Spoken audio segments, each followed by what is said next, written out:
ช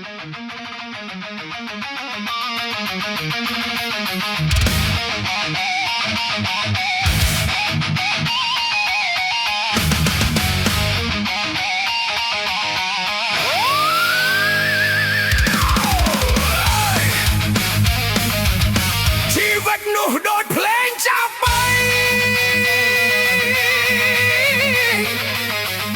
สายตั้งสายตุน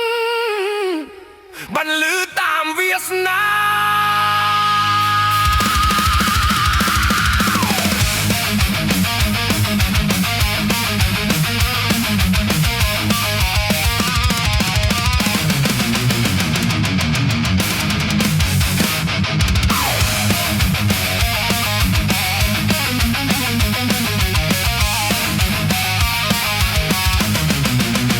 កាលពីក្មេងរស់នៅជនបទ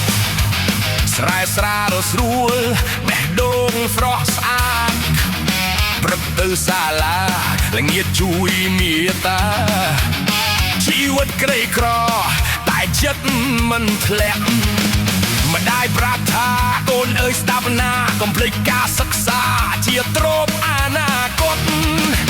ឪពុកខំធ្វើការមិនខ្លាចនឿយហត់សង្ឃឹមកូនល្អឲ្យបានជាមនុស្ស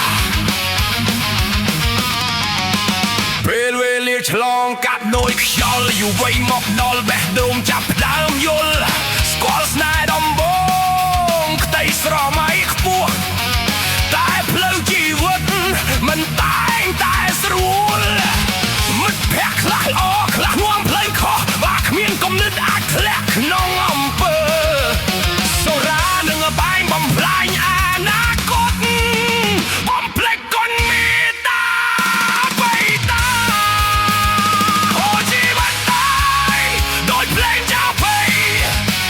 ខ្សែខ្លះខូចត្រូវកែសម្រួលវិញបើយើងដើរព្រឺនឹងមានបុណ្យបើដើរខុសផ្លូវនឹងជួបភៀបងស្ដាប់ពីចាស់ចាស់កុំរំលងកូនថយជាមូលដ្ឋានជីវិតចាប់បីបន្លឺដោះចិត្តមនុស្សឲ្យដឹងខុសត្រូវក្នុងភ្លឺលោកា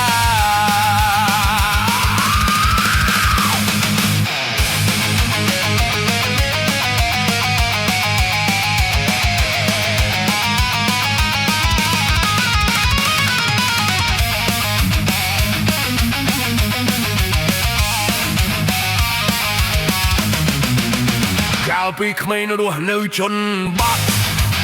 ស្រែស្រារស្រួលបេះដូងស្រស់ស្អាតព្រឹកទៅសាលាល្ងាចជួយមាតា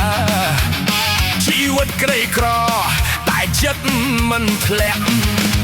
ម្ដាយប្រាប់ថាកូនអើយស្ដាប់ណាកុំភ្លេចការសិក្សាជាទ្រព្យអនាគត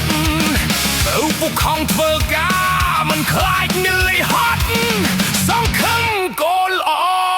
ឲ្យបានជាមនុស្ស